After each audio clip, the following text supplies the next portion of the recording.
Welcome to our continuing series of virtual voices focusing on the United Nations Sustainable Development Goals. Thank you for your letters and questions. We appreciate receiving them. We are very pleased today to have with us Ms. Angelica Shamerina, who has had 20 years of professional and academic experience in developing and implementing a variety of environmental programs, including teaching, research, capacity building, and community-based initiatives.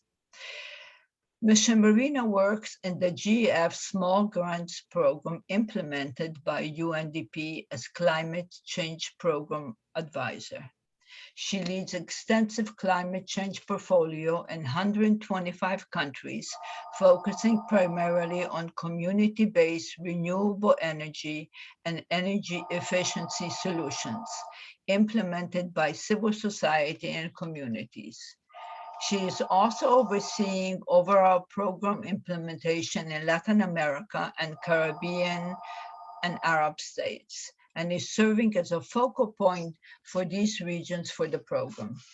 Angelica received a master's degree in pollution and environmental control from the University of Manchester in the United Kingdom and a diploma in Biology and Biochemistry in Kyiv State University, Ukraine in 1994. Over to you, Ms. Shamerina. Well, thank you so much for this introduction, and also very, very happy to see many Ukrainian students and young people here, and I'm very, very pleased to meet you. I will give you a short presentation. It will be in PowerPoint, but hopefully the organizers can also share the presentation with you. There is a lot of information and links that I put there that could serve as a resource for you, for your studies in university, and also for future and for your information.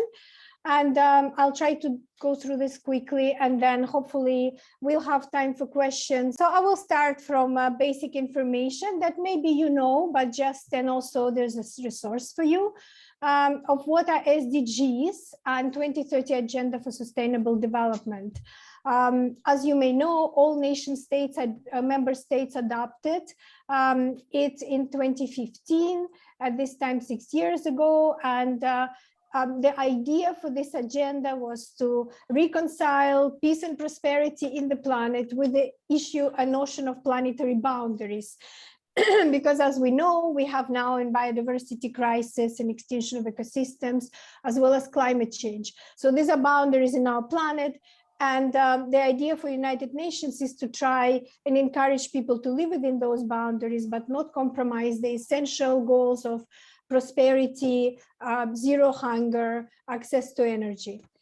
These are very complex issues, as you know, and the planet and international community are not so far succeeding in this, but we have to move in this direction. There are 17 Sustainable Development Goals. I have a video there on this slide, as well as the goals that you can look at, and each of them would have an information. I will give you some examples of the goals connected to climate change and clean energy, and then you can also for yourself study the rest, because all of them are linked. Climate is connected to how we eat and to our food systems. Biodiversity and climate are very closely linked, and we can discuss those linkages as well. I'm sure you will have questions.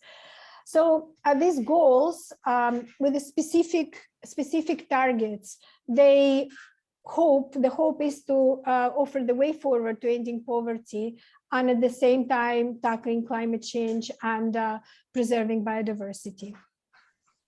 So I'll give one example. Is Sustainable Development Goal 7 is the clean energy goal. So as a climate change advisor, that's the example I wanted to give.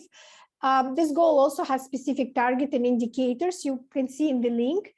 And unfortunately, and there's a video summary that I included for you. Unfortunately, we are not at all on track with this goal.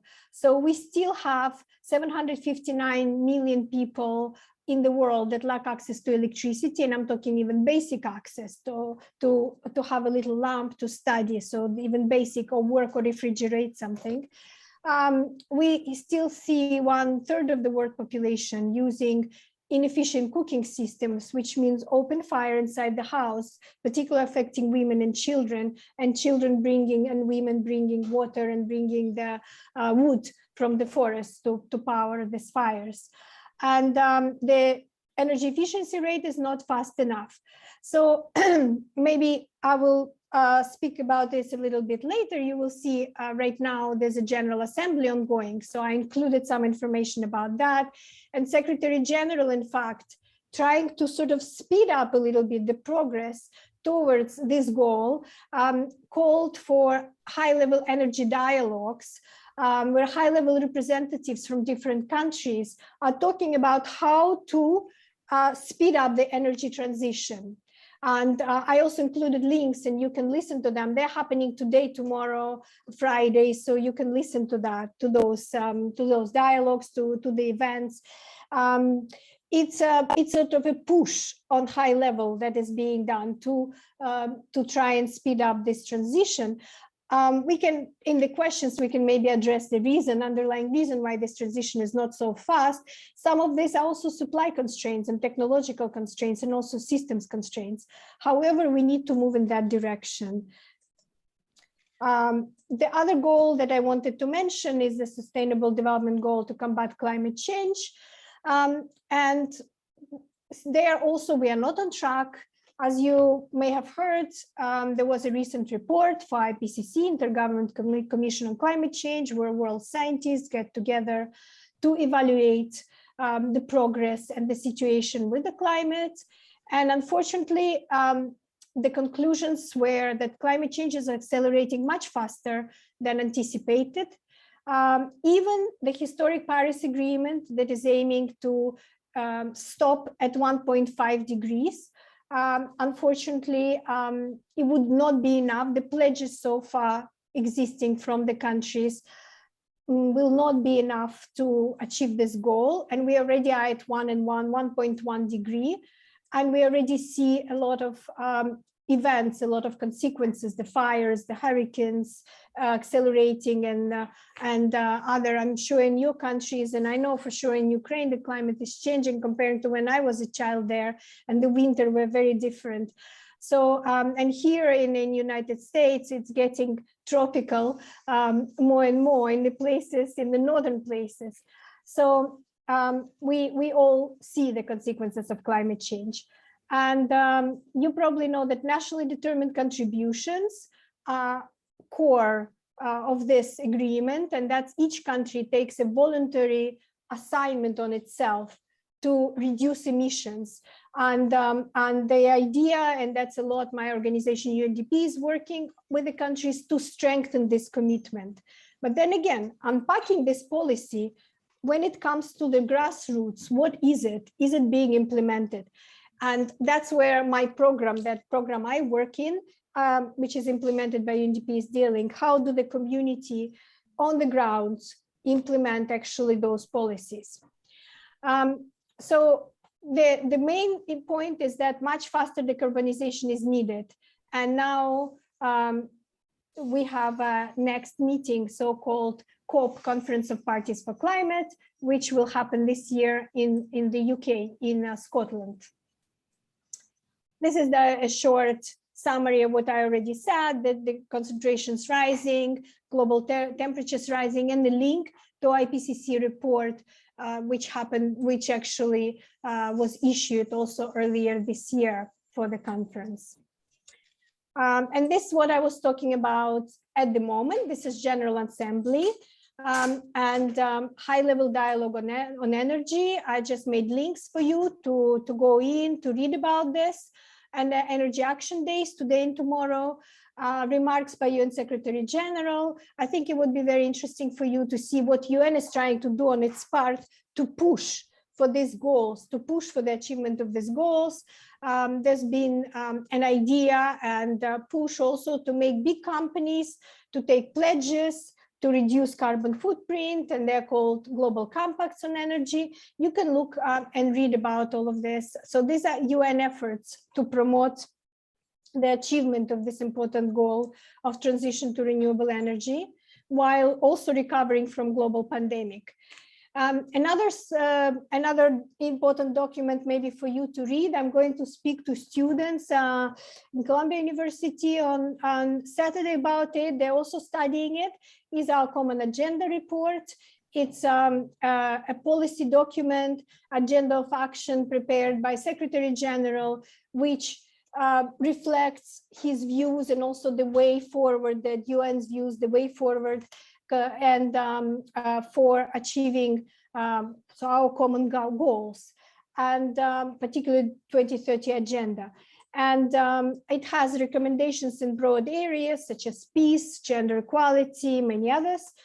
I took out the Protect Our Planet recommendations that you can also look at the report itself and the key recommendations.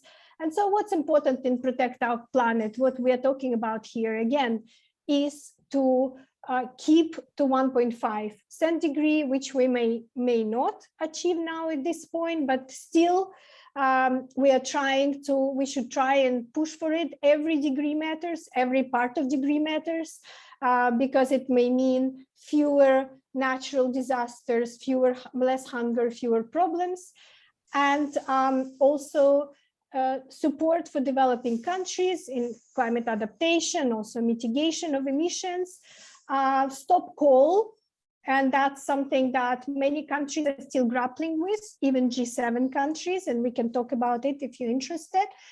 And also interesting to include carbon pricing mechanisms in our economic models. And now there is also movement, not only carbon pricing, but also price of nature, because we see a destruction of many ecosystems and habitats. So the question is, does the nature have a price? Because the way global economy is structured now, nature doesn't have a price. What has a price is a commodity, and nature does not. However, it provides the important services, pollination, water, and many others, which have a price. So there is a lot of scientists are now thinking about that. And there was a famous Dasgupta review commissioned by the UK, which actually argued for that, for including price of nature as well as carbon, and also linking together these two agendas because they are very much connected.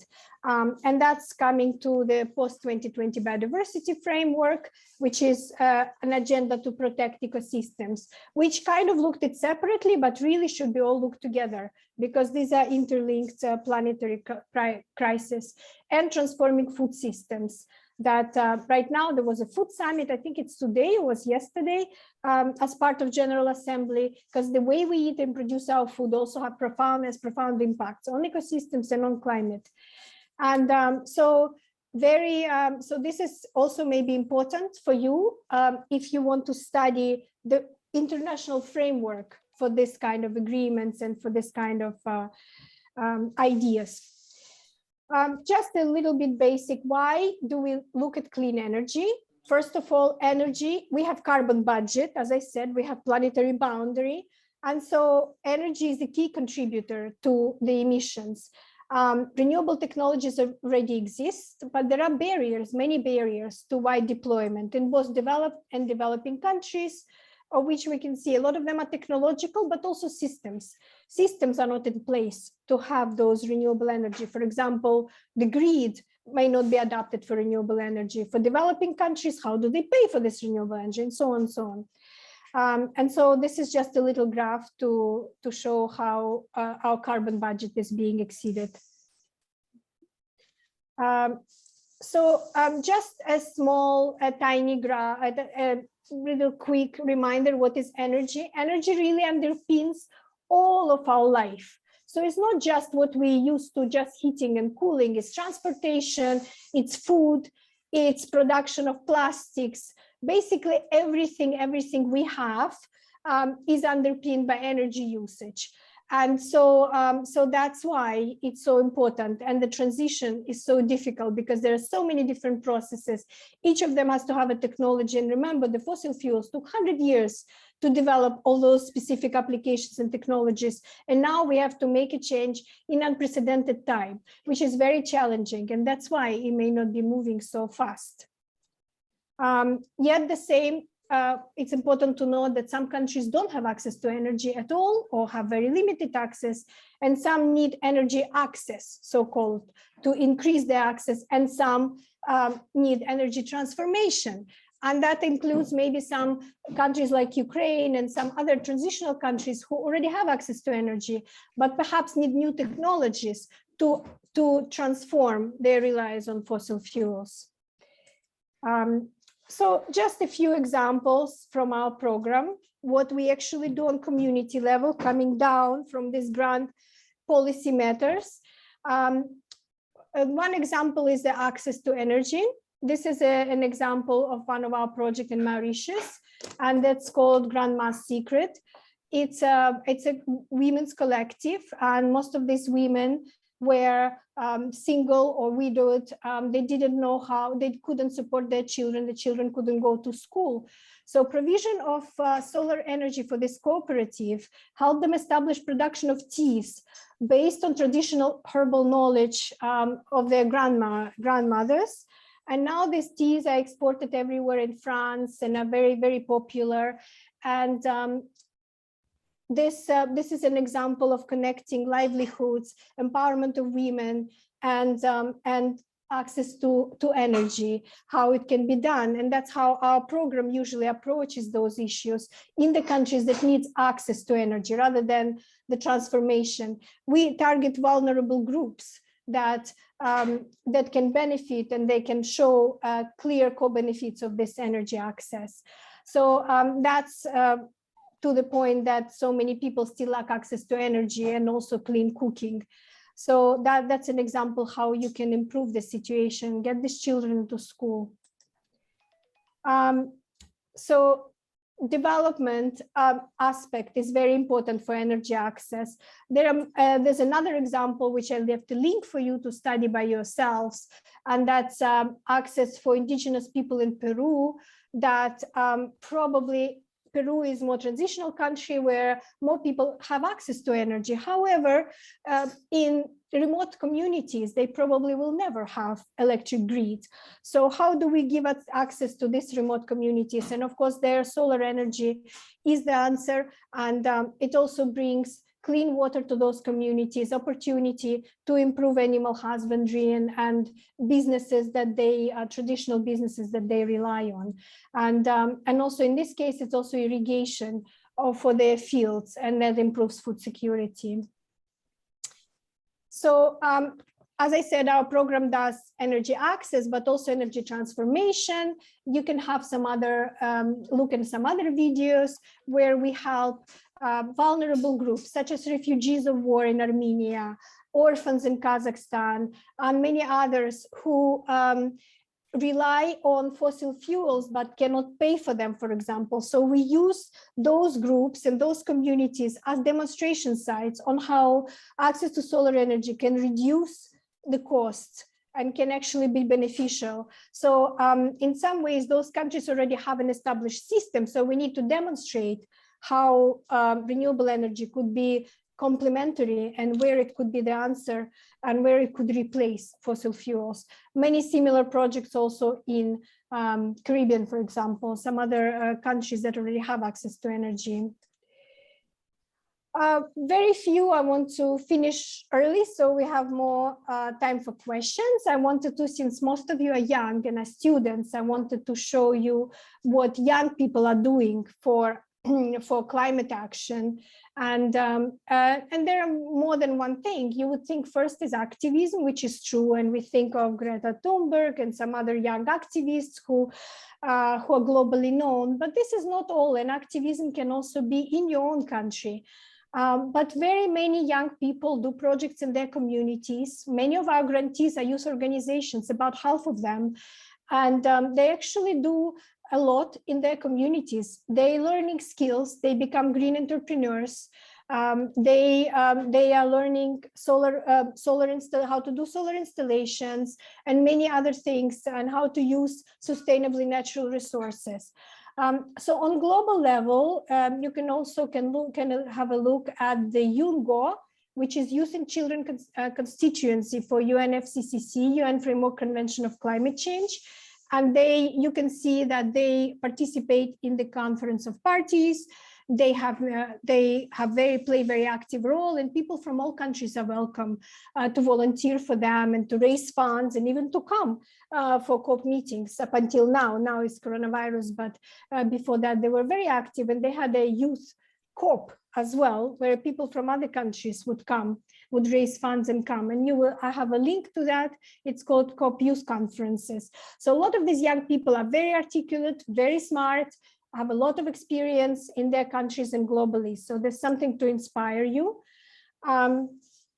We specifically in our program, we earmark funds for young people, and it's called Youth and Climate Innovation Program, with the priority theme of green jobs, because for many young people, the importance is learning and starting their career. And that doesn't depend on the country. It includes any country. And we look at the context of green jobs in any context, from young entrepreneurs in Cameroon who create green charcoal enterprises, to young solar engineers in Bahamas who are learning to install solar power, to young community members in Dominican Republic who work on micro hydro engineering, and so on and so on. So we have a lot of this kind of projects, and we are supporting the youth in terms of their skills and ability to, if we want this transition, the youth has to be able to step in with the skills. So again, questions, you can also look at our website. We have very interesting projects. The results are now coming in, including in Ukraine. There was also green entrepreneurs training, and also climate change education and awareness is one of the pilot countries, also in Armenia and many others. So welcome to ask questions. Another thing we've been doing since 2015, since Paris COP, is to organize a video competition for youth, very grassroots, where young people were able to submit their videos about their work in their communities, with a hope to win a prize to go to the COP and be youth correspondents there. Now we do it in fully digital format this year, unfortunately, because of the travel restrictions. But in the past, we were able to bring them to the COP, and really it was a huge success, even though the young people, we just contacted them through youth organizations and internet. And the young people provided so many interesting videos and solutions, not simply saying, oh, climate change is bad, but actually solutions in their countries with different level of development, from recycling entrepreneurs in Africa to people also in African and Asian countries beautify their cities, to enterprises start up with alternative food such as insects, very interesting, to natural fertilizers, to studying glaciers in the Andes, to all kinds of things that young people are doing, to developing alternative fuels. So it's actually very impressed, and gives me a lot of, I'm actually very impressed, and it gives me a lot of optimism to think of young people actually trying to find solutions and establishing organizations, establishing a new climate action in all kinds of fields, from fashion to food to agriculture to architecture. So have a look at those videos. Maybe they will inspire you as well to start something in your country, in your community. So that's my short presentation. I hope not too long. They said I shouldn't be more than half an hour or so.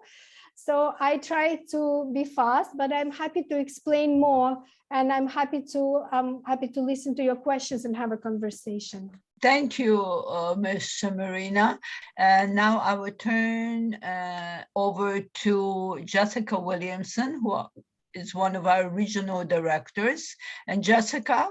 Yes, we have a lot of questions today. Thank you, Ms. Shamerina, for an inspiring presentation. Our first question is from Lesia. It's one of our students. And she says that she often hears renewable energy mentioned in webinars. But what is the difference between clean energy and renewable energy? Okay, that's all depends on definitions, obviously. So clean energy, meaning the energy that does not contribute to climate change, right? Which includes nuclear energy, for example, that many people, that is not renewable. So we've been discussing it just before. So it could be, so mostly in our development circles, if you want, and the projects funded from organizations like GEF that doesn't fund these other types, geothermal, for example, that other types of energy, that's usually means renewable energy. Geothermal is also technically renewable.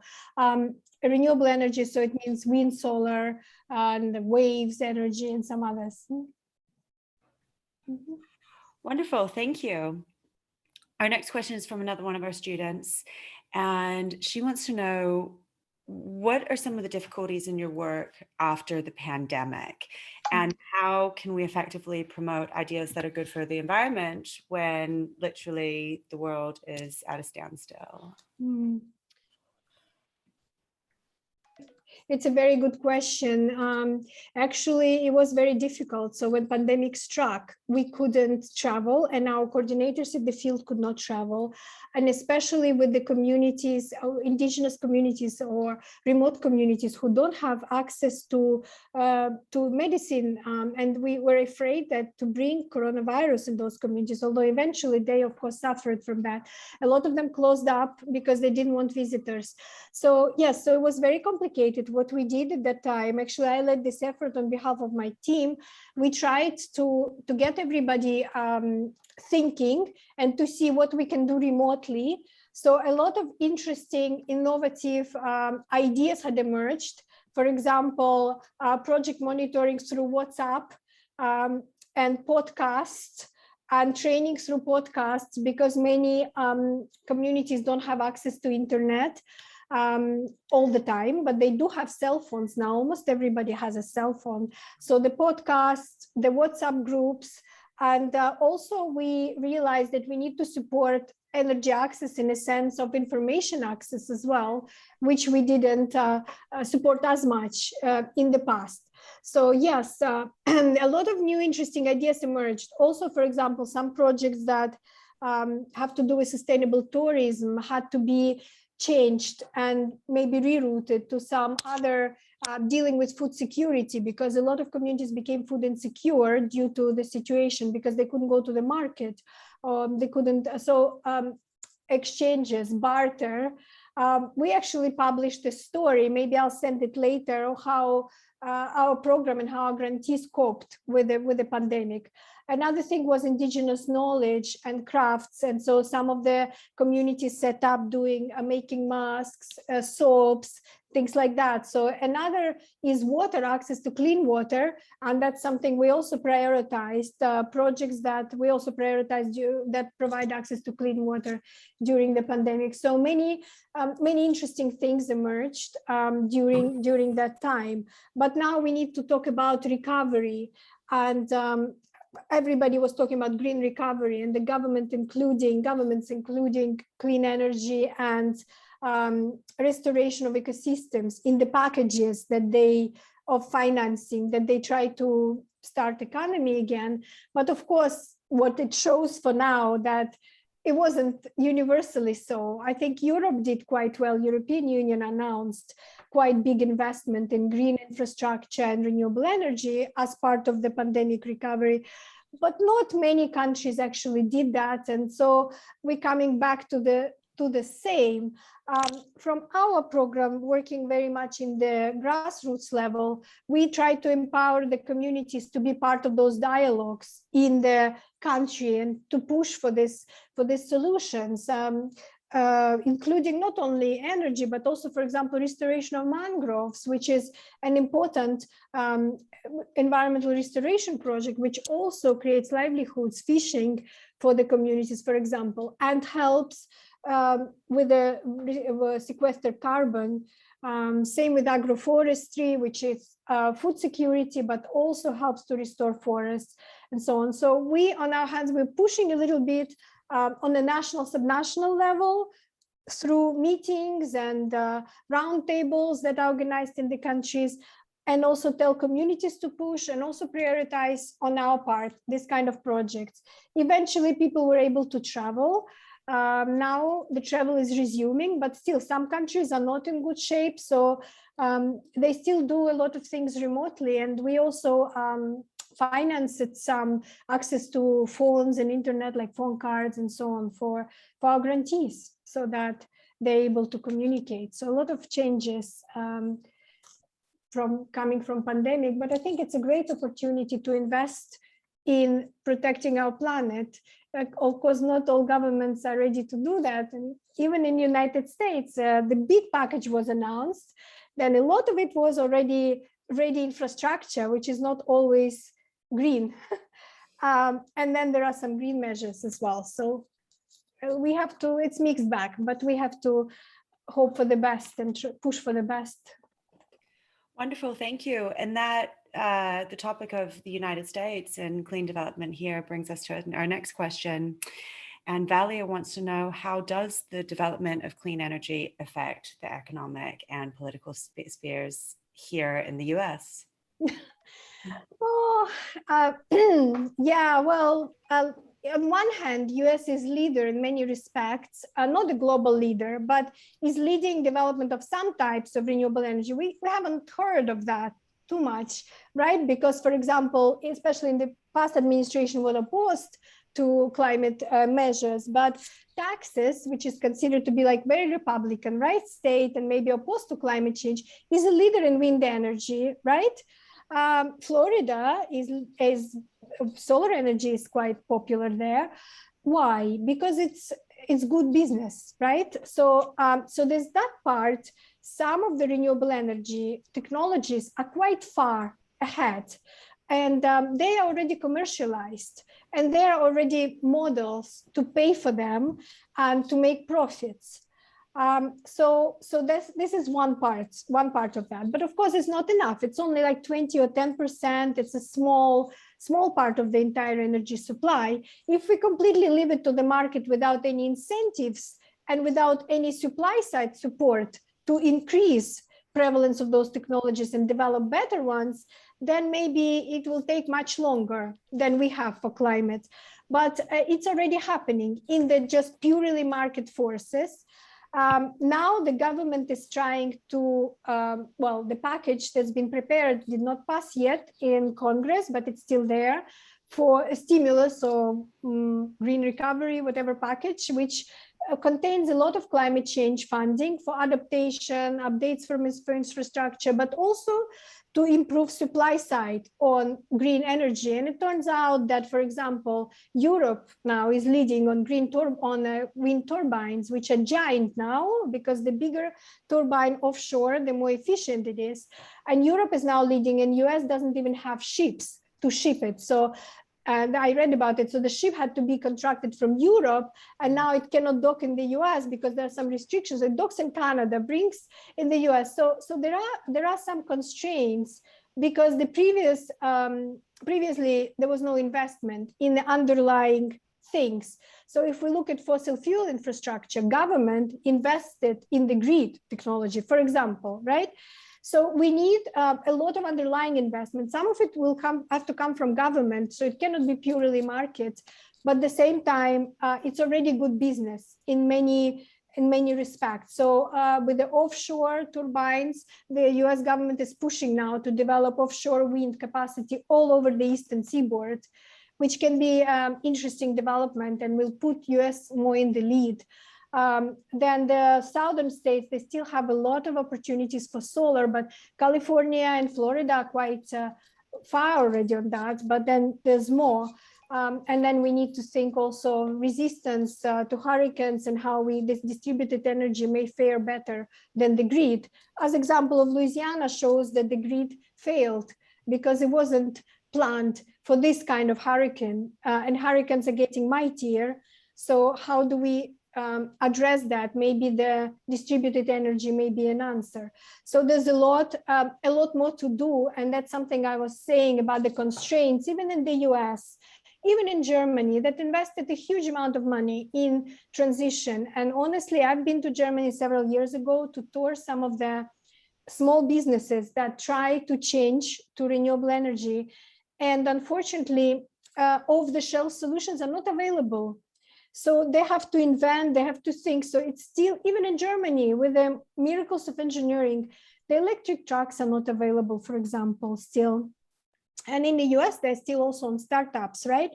So what is needed from government is an incentives to push innovation, to maybe not so much money, because money is not going to help if there is no underlying capacity. You need to be incentives for the firms to invest, to spur innovation, such as electric cars of different capacities, such as these turbines, the ship for turbines, so many other things. If we want a large-scale transition for developed countries. What we do in developing countries, so it's different, but talking about the US, that's what is happening right now, from what I know. Thank you for that. Seems hopefully the US will take steps to become leaders in the global clean energy. Now moving, it's a few years, because Europe is way far ahead. So as of now, but now moving back over to where a lot of our students are from, we have a lot of people watching from Ukraine, and our student Marta is curious to know how clean energy may help climate change in the Ukraine. In Ukraine, well, it helped climate change globally, basically. So in Ukraine itself, even if whatever country is completely clean energy itself, it may not, and the others are not, obviously the emissions are global, right? It's our global commons, as they say. So there is an incentive to cheat. You know, the tragedy of commons. I don't know if any of you studied economics. The environmental economics, the problem is there is an incentive for everyone to contribute less and take more, right? So, and that's what we have with environment in general. But for Ukraine, apart from environment, in my view, renewable energy is also a chance to develop new technologies and to leap a little bit further in the future, and also to provide energy security, not dependent on Russian gas. And as we know, the security situation, it's a matter of also national security. To reduce dependence of fossil fuels for Ukraine may be something of matter of more life and not life and death, but more help also the security situation and national security, as well as technological. There is a hope that the development of new technologies, at least in the US, that's how it's being sold. But I think in Ukraine is more so because in Ukraine, there's not so many, how do we say, expectation. In the US, there is expectation of so-called union jobs. There used to be extensive offer of jobs in the old times, a little bit before 90s, I would say, in the big enterprises that offered lifelong careers. So in the US, there is still expectation of that, but I think that may not happen as much, just for other reasons, not the reasons related to particular technology. But in Ukraine, the job security is less. So the new jobs provided by technological advances connected to renewable energy may be very interesting. Just like a lot of, we know that Ukraine is now capital of outsourcing, the IT. So new technologies, computer technologies provided livelihood for so many people and qualified engineers. So why not assembling wind turbines for Europe? Why not designing them even? I mean, I think that's another promising field for a country like Ukraine. And other Eastern European countries not having fossil fuels. Much more difficult for countries who actually have fossil fuels. Ukraine doesn't have to speak of, very little. So probably that's a great opportunity. The countries who have fossil fuels, very difficult transition. They have to give up something that brings them money, and that's the whole issue of so-called just transition. And that's also aspect in the US. US is a big oil producer. So that's another issue of people thinking, wait, we have this oil which brings a huge amount of money, and we're going to give it up for these jobs that may appear in the future. but the world is moving from fossil fuels. So that's important to remember for the future. And this transition, a lot of companies are abandoning their assets, and these assets may become so-called stranded, useless. So, so the countries have to plan.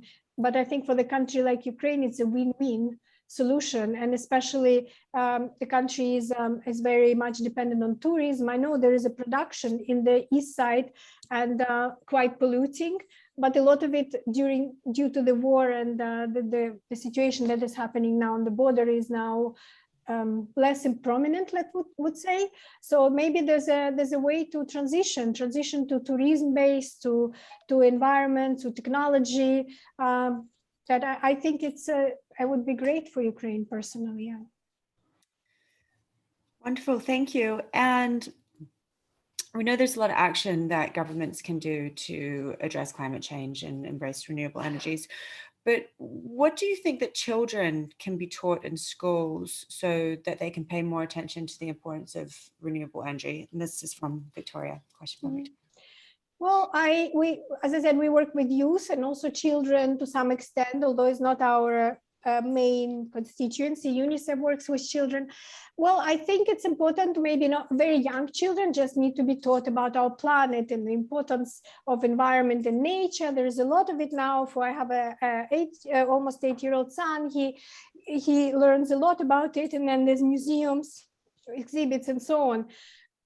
But as the children grow, I think it's important to teach more complex issues, like how do you feed the population and at the same time maintain the environment. There are games like that, and they're interesting, where you increase something and something else decreases and so on. So I think maybe more complex problems like that in schools and in higher grades.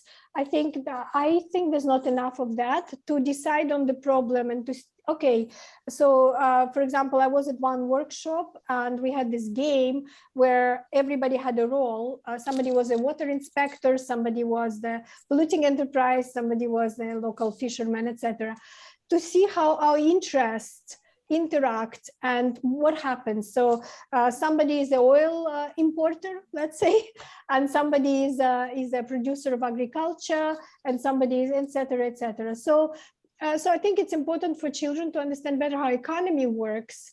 And I was mentioning before inclusion of carbon pricing, which is an interesting method. How do you value that nature and how do you create incentives? So carbon pricing is not very popular among people because they don't want to pay extra, but at the same time, carbon pricing is one option. Another option, how do we price ecosystem services? How do we price the fact that bees, all agriculture is dependent on bees, and then pesticides destroy bees right now, right? What will happen when the bees no longer able to pollinate, or it's a very real situation. Or, for example, how do we price water services? Because without forests, there is no water. And very, very interesting situation right now. Well, there's drought, in the west of the United States, but I work in Latin America. There is a river Paraná, very important river going through Argentina, Brazil. So due to, and Uruguay, or in Paraguay, sorry, and due to deforestation and climate change, the drought diminished rivers so much that there is no water and no transportation, and renewable energy installations are not working as well. So now this creates huge economic impacts for entire region. And all this, well, partially it's because of destruction of the forest, because the forest around Paraná is a special and very interesting ecosystem full of biodiversity. It's almost completely destroyed, particularly in Paraguay and Brazil side. Argentina is trying to preserve pieces. And how do we price that? And that all for producing cheap beef, of which a big demand in the world, and cheap milk. So grazing, soy fields and grazing.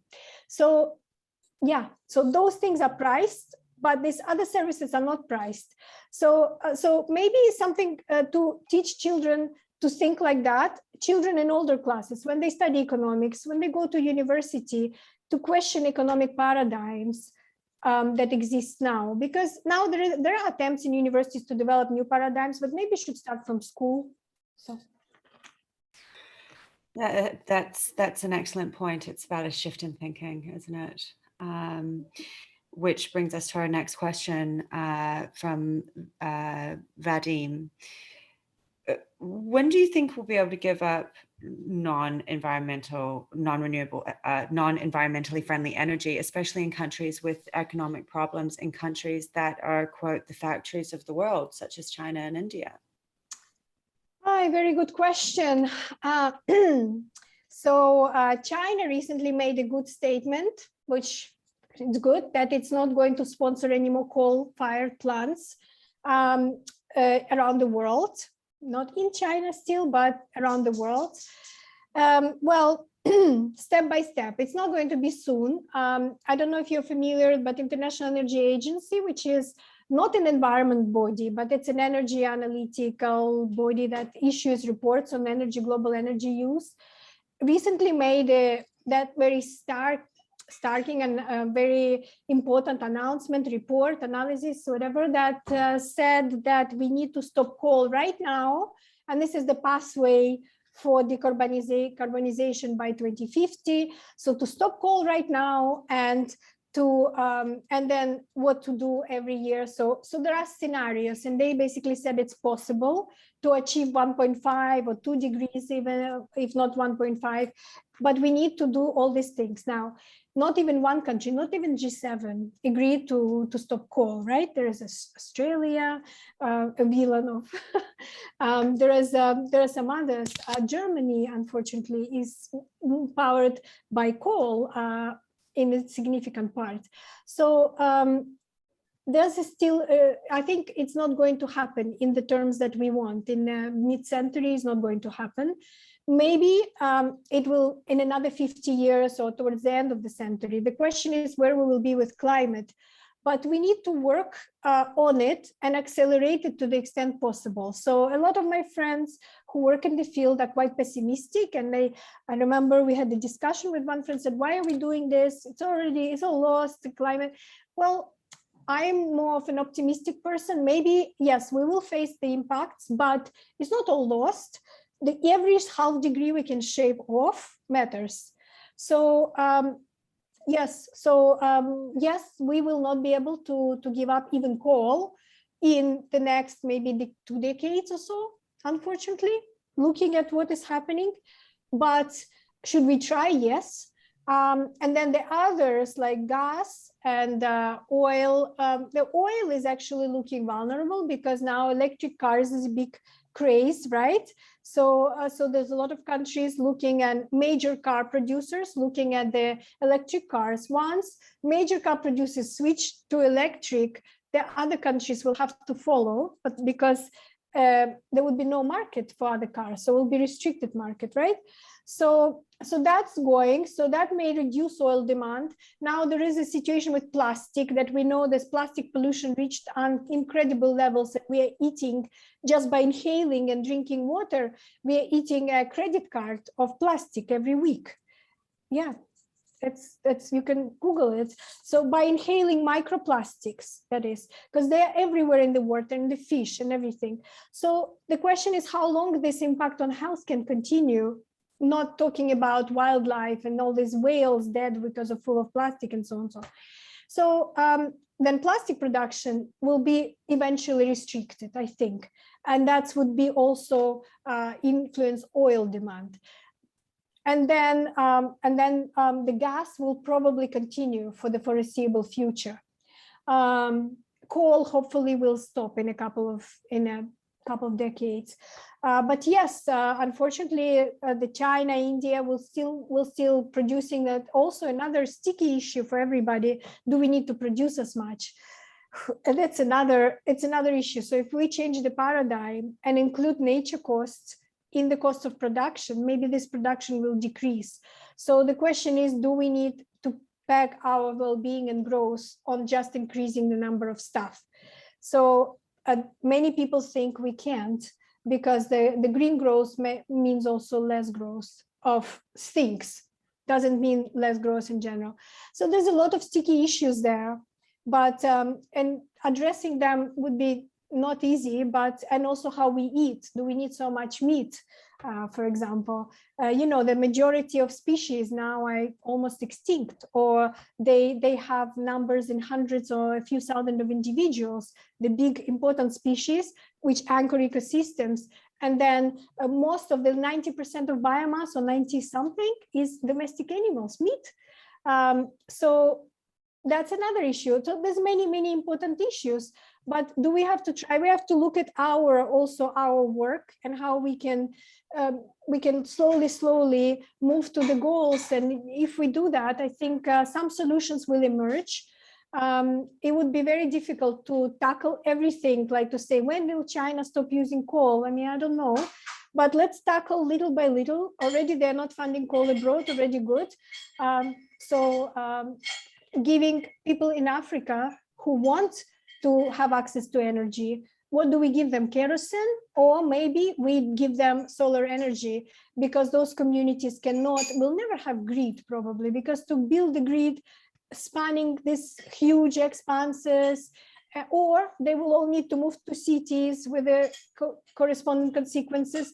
So look at that, and maybe we can give them microgrids, which is now considered the solution, or mini grids, which are considered the solution now, and then develop models how these people can pay. With the mobile phones now, they have payment systems which can pay as they use.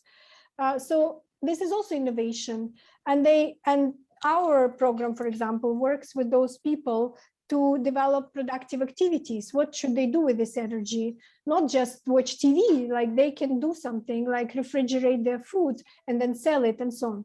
So each of us will work on our small area, but to answer your question, not soon. We won't be able to soon cut our dependence on fossil fuels, but we have to try, because if we don't try, there's no way in the future. So. Thank you. Well, there's certainly a lot of work to be done. One of our students, Diana, wants to know if carbon capture may be one of those solutions. Some people think so. Not only carbon capture, also geoengineering, which I am much more worried about. But carbon capture, yes, so far it's been very expensive. Some people are against it. I'm not against it. I think we need everything. And it's not dangerous, right, for Earth. So carbon capture, yes. If it can be done cheaply, yes. Great. So far, it's like many technologies, it's not on the level that it can be widely and effectively applied. The geoengineering is another thing. It's like it's spraying aerosols. The consequences for Earth's climate can be unpredictable, and it can be in different places. The impacts can be in different places. So I wouldn't authorize that, given how humanity is dealing now with coronavirus and hoarding things for their own. I'm worried about that one. But carbon capture, yes, if there is an option to do that, and also there's some biocapture of the algae that capture carbon, all of this, please, yes. But don't spread the aerosols in atmosphere. That I'm afraid of. Thank you. Well, those are some great solutions on the macro level, and a lot of our students I've been receiving a lot of questions about what each one of them can do individually in their homes and personally to start reducing air pollution and greenhouse gases. Well, there is always this individual behavior which has been very much praised, but I want to caution you a little bit. The experience of Corona, not to say that it's not needed, obviously we have to be conscious, but differences in individual behavior are not as important as we may think, because if people don't have alternatives, for example, to plastic bags or to other uses of energy, then they won't be able to change, right? So coronavirus pandemic, when people drastically reduced commuting and flying, ended up having only transitory effect, maybe 10% of emissions, not 50% that we need, and very transitory effect, which shows limited effects of individual behavior. in the world, we don't have alternatives to fossil fuels, right? So yes, individual behavior, but then don't be burned out if it turns out that all your efforts to conserve are not that, in all your family, maybe you tell your family to like switch off the lights, which is fine, it's very much needed, but they may not be like as impactful because I read interesting articles saying that the companies pushed it to consumers to say, that's your fault that we are polluting. Partially it's true, it's everybody's fault, but at the same time, the consumers deprived of alternatives would not be able to really make significant effect. So yes, being conscious in real life, that's fine. But also what you can do if you're interested in this, to join the training, to join a startup, maybe to start a startup, to join some innovative projects. If you're interested in that, if not, then even volunteer to local organizations if you feel like that would make you feel like you're contributing. If you want to work on it as a professional, get education, training, and then try to do your part. And so I think so that's individually. A lot of people, as I said, in developing countries where the situation is worse than in Ukraine, are organizing things. We had this winners for the video competition, a Mexican girl who organized she's a student, organized a student organization, collected plastic, reshaped it into some goods, and then the money was donated to orphanage, something like that. So this kind of work is also fulfilling, and it's also making your small part.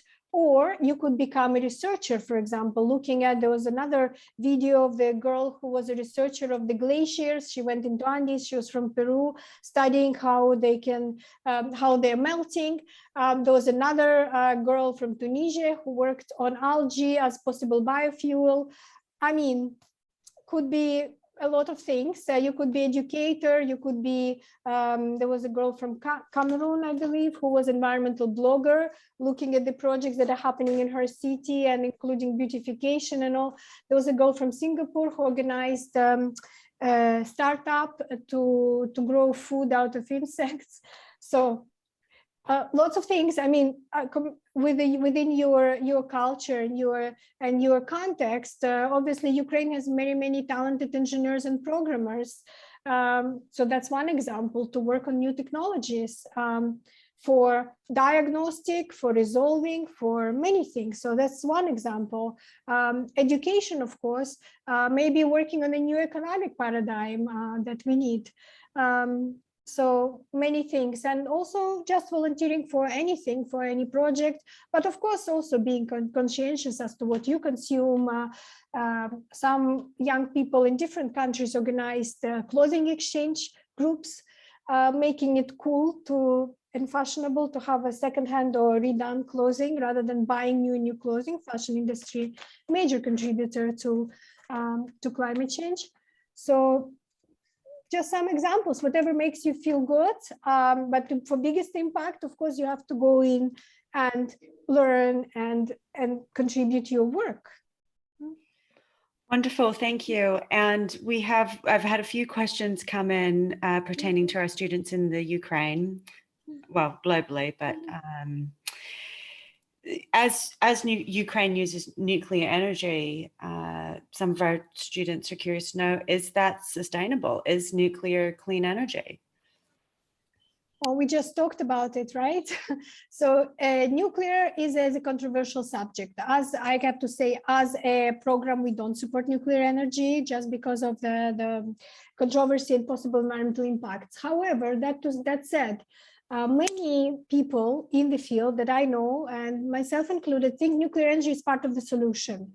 The question is, it cannot be a solution for entire world, because there are many countries where instability, lack of industrial development prevents building nuclear energy. If you build nuclear energy in a country that is not ready, not only it's dangerous, it also can be a source of theft of nuclear materials. It can be whatever, or it can be seismic problem or whatever problems. And plus, you need to have an advanced grid to be able to take advantage of so much energy, right? It's not something that you can do for a small village demand, right?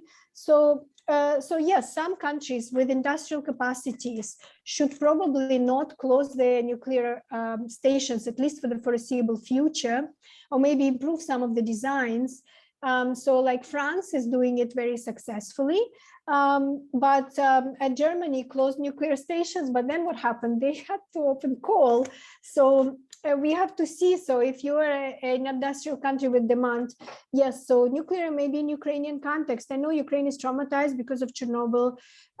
At the same time, maybe some lessons learned, and to see what's in fact, how it can be sustainable use. So it's clean in a sense of climate change, not clean in the sense of other pollution, right? Because it requires a lot of water, there is waste, but yeah, it's part of the solution, if you ask me, but that's my personal opinion. But yes, we need to decarbonize quickly. Wonderful, thank you. Well, it seems there's many solutions, so thank you very much for highlighting what some of those are, how we can get there, and for a very insightful and informative discussion. Dr. Durbach, Thank you. now 10 Thank you, Jessica. Yeah. Thank you, Jessica, for asking all the questions. Great. Ms. Shamerina, thank you very, very much for a very educationally oriented presentation that really focuses on most of the important aspects of the Sustainable Development Goals. We are very grateful for your presentation, and we wish you a very, very good day. Thank you so much. Good day to everyone. Дуже дякую. Thank you very much. Прошу дуже. Дуже приємно. Goodbye. Bye-bye.